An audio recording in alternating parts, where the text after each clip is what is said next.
December zar khat nak thang te a tu ban tuk in thang that khau ding in chan tha ka mu cha lunglom nak tampi ka ngai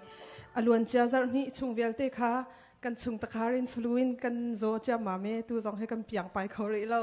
solo anin thian ka ti mu chu ka sa khau hama ka let kau na hama ka ti kau na te in kan khri fa bui chan tin zong he sung loi tuk chan tin zong a har ma chun kai ma shim zong solo ka sak lo nak sao tuk e ka si kho tok ka zom kau la ka ti ka pal sual nak la ka tam tin lo nak sual sia chun ro zia tu la ka thiam kau te mi kha nol ta kan tu na dot nak lak song ti salai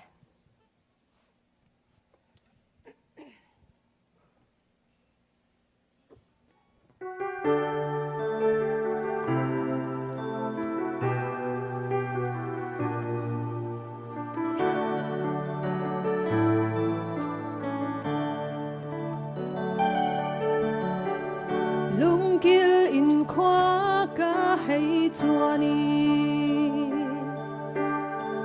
ser mi til